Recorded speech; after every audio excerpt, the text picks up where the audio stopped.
Saya ingin ke Prof. Hamdi. Prof. Hamdi, ada istilah tidak ada makan siang yang gratis. Apakah nanti makan siang di antara keempat tokoh ini akan ada bayaran yang harus dilakukan? Enggak. Ini Anda agak salah mengartikan ini. Ini makan siang beneran. Atau ini politis. Tidak. Itu maksud saya, kalau yang Anda maksud tadi itu, dalam politik itu, bahwa setiap pihak itu punya kepentingan dan bukan sesuatu yang sincere, tulus, itu istilah tidak ada makan siang gratis itu gitu loh. Jadi nggak tepat Anda mengatakan tadi ini bukan soal siapa yang bayar siapa itu kan nggak penting itu. Ini kan sebuah peristiwa politik. Tadi kita sudah Nah bahas. gini Prof, bukan maksudnya makan siang siapa bayar secara ekonomi, tapi maksudnya apakah ini, kan tadi Prof bilang ini nggak ada, ini kemungkinan nggak tulus begitu tadi, ada konsensus kah? Maksud saya apakah Ya, kira-kira maksud nanti saya akan ada konsensus istilah di makan antara siang mereka gratis semua itu sebagai bentuk bayarannya? enggak. Sekarang kita melihatnya begini. Ini kan sudah ada 3 kubu ya yang oleh konstitusi memang sudah kita sepakati akan bertarung untuk memperebutkan presiden 2024 sampai 2029. Sementara sekarang incumbent Joko Widodo adalah presiden yang akan menjabat juga sampai tahun 2000 tahun depan 2024 dan nanti Oktober kan baru diganti. Nah, bahwa masing-masing empat tokoh ini punya agenda politik masing-masing, itu kan sudah satu keniscayaan, gitu loh maksud saya. Dan bahwa misalnya dalam sebuah event politik, mau ketemu, mau berunding, apapun gitu, bahwa masing-masing tentu punya agendanya masing-masing, itu biasa begitu. Ya, dan dalam konteks tadi Anda bilang bahwa tidak ada makan siang gratis, itu kan sudah hukum besinya politik lah gitu loh. Mana ada sincerity gitu loh, sesuatu yang tulus banget atau sesuatu yang sifatnya pro sosial gitu ya. Semua orang punya kepentingan, itu hal yang biasa begitu. Akan ada kesepakatan bersama nggak Prof dalam konteks seperti ini? Maksudnya apa ini? Maksudnya kalau misalnya Anda maksud bahwa nanti misalnya setelah terjadi kontestasi memperebutkan suara di putaran pertama, setelah itu ada yang misalnya tidak lewat di putaran kedua, dan setelah itu akan ada kocok ulang misalnya negosiasi, itu hal yang biasa juga gitu loh. Karena setiap aktor politik pasti mencari kemungkinan insentif politik, itu keuntungan politik paling tinggi di pihak kita. Nah, tapi ini kan tawar menawar itu biasa gitu loh. Tawar menawar ada proses-proses lobby, bargaining, dan itu biasanya memang di belakang layar. Baik, Prof. Gitu Hamdi. loh. Kita coba ke Prof Burhan. Prof Burhan, kalau memang ini konsistensi, kan yang dipertanyakan adalah konsistensi, apakah hanya gimmick semata atau seperti apa. Tapi pertanyaannya, mungkinkah Jokowi bisa membangun netralitas ketika sudah mengumpulkan ketiganya? Kita tahu putra sulungnya udah jelas merapat ke Prabowo Subianto. Apakah masih senafas dengan PDIP atau bagaimana Prof Burhan? Makanya kita perlu menuntut lebih. Jadi jangan sekedar berhenti di aspek show-nya atau pertunjukannya. Tetapi harus diikuti, misalnya Presiden Jokowi menunjukkan komitmen netralitas tadi dengan mengirim surat edaran kepada Polri, kepada TNI, kepada Kejaksaan, kepada instansi pemerintah agar tidak menggunakan aset negara untuk kepentingan politik praktis, karena kan bukan hanya Pilpres tapi juga Pileg 2024. Dan kita civil society, NGO, media massa seperti TV One itu betul-betul memastikan komitmen tersebut tidak hanya indah di atas kertas, tapi juga perlu diawasi. Tetapi begini Andrew, saya tuh tertarik juga mengamati, saya bukan pakar Jawa ya, tapi saya tertarik juga mengamati hal-hal kecil yang menunjukkan betapa pertemuan tadi siang itu sangat Jokowi gitu. Jokowi banget gitu ya, very Jokowi. Satu ya, yang diundang hanya capres. Oke. Tidak melibatkan cawapres. Sebab kalau misalnya cawapres diundang, itu kan pasti menimbulkan kekikukan. Karena ada Mas Gibran di situ. Ya. Yang kedua, Pak Jokowi sengaja itu pakai batik motif parang. Nah, saya bukan pakar batik ya, tapi kebetulan orang Jawa gitu ya. Motif parang itu Konon yang menciptakan adalah Panembahan Senopati, batik parang itu ya berasal dari kata pereng yang artinya lereng. Jadi motif ini itu dipakai oleh Anies, Ganjar, Prabowo, ya. Itu seperti huruf S yang ditulis secara berkaitan dan membentuk diagonal miring seperti lereng gunung. Nah, biasanya motif kayak begini itu dipakai oleh para raja-raja dalam tradisi Jawa ya, meskipun belakangan kan siapapun bisa menggunakan. Tetapi coba lihat batiknya Pak Jokowi itu beda sendiri dia motifnya. Itu motif orang deso, motif orang kebanyakan. Jadi Pak Jokowi itu pengen menampilkan saya ini orang biasa. Meskipun udah 9 tahun di singgasana presiden. Nah, apakah itu by design atau tidak, saya tidak tahu. Tapi kok dilalah gitu ya, 3 capres yang diundang itu pakai motif raja semua gitu. Nah, apakah ini diferensiasi antara Presiden Jokowi dengan para pemimpin pelanjut kepemimpinan nasional beliau berikutnya atau tidak, saya tidak tahu. Tetapi hal-hal kecil ini menurut saya sih kalau tidak dipersiapkan dari awal kayaknya nggak mungkin ya.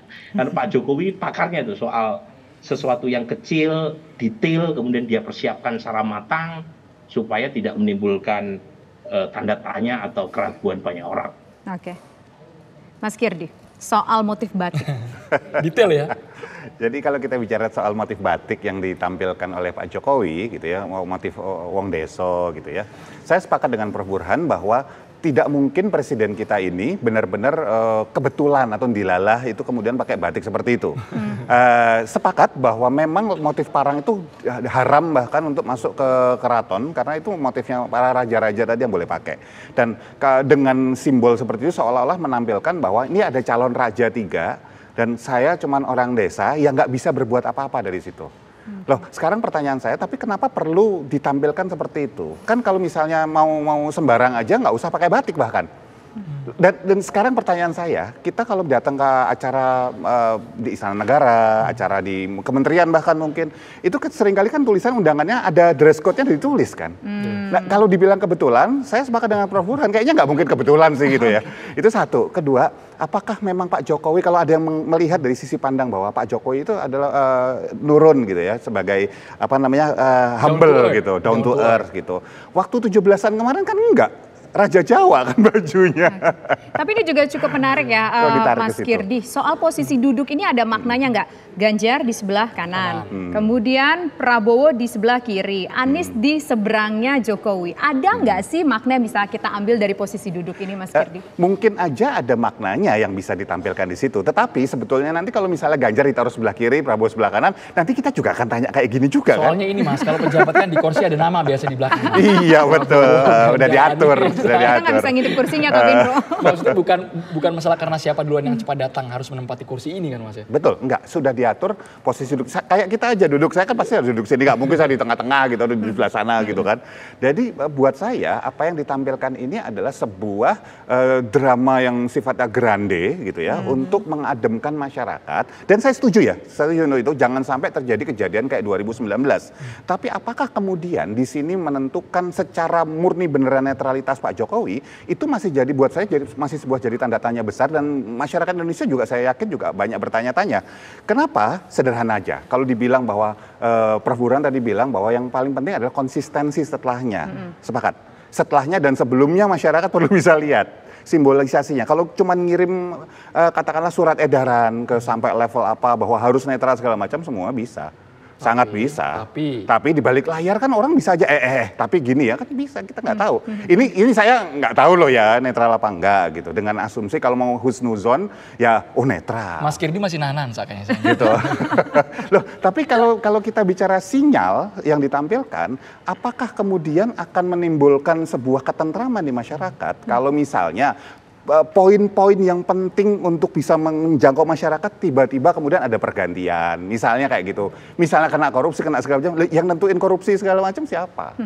Nah, maafkan saya sekali lagi, ini kan orang bodoh yang kira-kira berpikir, tapi berapa banyak orang kayak saya di Indonesia, kan kira-kira kayak gitu.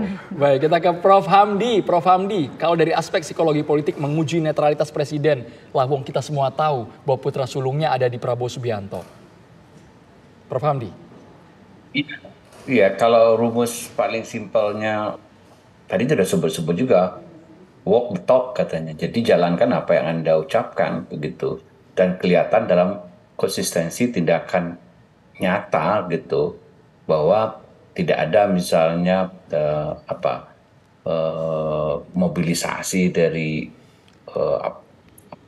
alat-alat negara untuk mendukung suatu calon tertentu gitu ya. Atau mungkin bisa orang juga berharap misalnya, saya kira pasti orang berharap misalnya bahwa tidak ada juga gestur-gestur, katakanlah misalnya hal-hal gestur yang simbolik sekalipun dari Pak Jokowi yang bisa ditafsirkan sebagai bentuk dukungan pada satu calon, itu juga orang anggap juga tidak netral. Selain hal-hal yang langsung kelihatan nyata ya. Nah tentu, tapi kita juga tidak boleh misalnya belum apa-apa ya terus kita sudah tuduh-menuduh. Kan negara hukum itu kalau Anda menuduh ya Anda harus menunjukkan buktinya. Misalnya dulu ada yang mengatakan, oh ini suara sudah direkayasa, sudah ada 7 truk yang parkir di depan itu, 7 truk suara sudah dicoblos misalnya. Ya, buktinya mana, kayak gitu-gitu ya. Jadi kalau menurut saya sih oke, yang bisa kita pegang sekarang bahwa secara eksplisit Pak Presiden sudah mengatakan bahwa saya akan menjaga netralitas itu, ya saya tidak akan menggunakan seluruh alat-alat negara untuk satu kepentingan calon presiden tertentu. Saya akan menjaga jarak yang sama. Mungkin hari ini juga bisa ditafsirkan seperti ini. Saya sekarang secara proximity, secara kedekatan fisik saja itu sama dekatnya dengan tiga-tiganya gitu loh. Nah walaupun misalnya dalam teori perception of distance gitu, itu juga ada persepsi psikologis gitu loh. Misalnya orang menakar bahwa satu kandidat tertentu dianggap secara kesamaan ideologi dan hal-hal lainnya dianggap lebih dekat dengan presiden dibanding calon yang lain gitu loh. Tapi paling tidak secara proximity gitu, presiden hari ini memperlihatkan ya tiga-tiganya saya undang gitu, dan sama dekatnya gitu dalam sebuah momen yang tadi cair ya, egaliter katakanlah begitu ya. Saya tidak tahu apakah betul tadi itu sudah didesain gitu, duduknya Pak Anies di sebelah sini, Pak Prabowo di sini, saya kan tidak tahu. Kita juga hanya bisa menduga-duga saja. Begitu. Baik, sekarang saya terakhir ingin ke Mas Burhan. Prof. Burhan, bisakah apa yang kita lihat pada hari ini akan bisa katakanlah meredam tensi politik yang ada, baik di kalangan masyarakat bawah, menengah, dan juga atas? Ya, ini satu pertunjukan yang baik, yang positif ya. Semoga bisa merembes ke bawah, karena terus terang apa yang kita saksikan belakangan, tensi politik mulai memanas, dan para elit politik kita di tingkat atas menunjukkan bahwa betapapun berbeda argumen, berbeda afiliasi politik, berbeda pilihan, keempat tokoh kita menunjukkan bahwa mereka masih bisa makan siang bersama sambil bercanda. Nah, dan ini penting buat Presiden Jokowi ya, karena bagaimanapun kalau 2024 nanti pemilu tidak berlangsung secara damai, tidak jurdil, dianggap parsial, itu yang rugi adalah Presiden Jokowi sendiri. Ya. Karena sudah mulai muncul nih tudingan-tudingan dari lawan-lawan Presiden Jokowi yang membandingkan Pilpres di era Ibu Mega 2004 dan Pilpres di era Pak Jokowi 2014. Ketika kedua presiden sebelumnya ini dianggap tidak cawe-cawe. Nah, jadi Presiden Jokowi terikat oleh komitmennya untuk menjaga netralitas, bukan untuk siapa-siapa, tapi untuk dirinya dulu, dirinya sendiri. Bahwa pemilu yang akan berlangsung di bawah masa pemerintahan Presiden Jokowi itu betul-betul netral. Apakah netralitas itu hanya sekedar indah di atas kertas? Ya kita tunggu dulu ya. Saya setuju dengan Prof. Hamdi tadi, jangan buru-buru menghakimi ya. Tentu kita kritis, tetapi benefit of the doubt perlu kita kasih. Kalau misalnya betul ada kecurangan, kita yang harus teriak lebih kencang. Nah, dan tentu saja tadi istilah Prof. Hamdi ya, walk the talk. Nah, itu ada ayat Al-Qur'annya itu. Kabur maktan indawohi antaqulu ma la taf'alun. Jadi Allah itu benci kalau kita hanya ngomong tetapi tidak mengeksekusinya. Nah, ini mengikat buat siapapun, terutama buat pemimpin nasional. Luar biasa, ini kalau sudah Ustadz Burhanuddin yang bicara kami angkat tangan. Kita ke Mas Kirdi. Mas Kirdi, apakah ini hanya sekedar panggung depan tapi beda sama panggung belakang? Harusnya apakah makin sering pertemuan serupa digelar? Saya setuju dengan Prof. Burhan dan Prof. Hamdi bahwa kita sebaiknya walk the talk. Nah kita gitu ya, termasuk Pak Presiden Jokowi dan semua capres. Nah kalaupun misalnya ditanya apakah harus lebih sering mereka bertemu segala macam, buat apa? Yang paling penting kan girohnya. Nah ini bahasanya juga agak mirip-mirip dikit lah ya. Ya bahasa yang penting adalah girohnya atau passion dari mereka bahwa mau menghadirkan demokrasi di Indonesia dengan cara yang bersih. Nah tapi kalau misalnya sering-sering ketemu juga tapi itu cuma untuk bahan tontonan, ya akhirnya kita nggak akan pernah dewasa demokrasi di Indonesia ini. Jadi pertanyaannya adalah apakah mungkin cawe-cawe ya istilah yang pernah disebutkan Pak Jokowi waktu itu benar-benar istilahnya bukan cawe-cawe dalam arti untuk menentukan siapa yang menang. Dan itu dilihat bukan hanya nanti. Sudah jalan loh kalau mau lihat dari sekarang, jangan nanti-nanti nih. Saya mengajak semuanya, jangan nanti dari sekarang kita lihat apakah, karena nanti itu kan sebetulnya hasil dari kemarin. Besok itu ditentukan sekarang. Gitu. Jadi kita perlu melihat dari sekarang. Baik. Terima kasih Mas Kirdi, terima kasih Prof. Burhan, terima kasih juga Prof. Hamdi Muluk sudah bergabung bersama kami di Perbincangan Kabar Petang.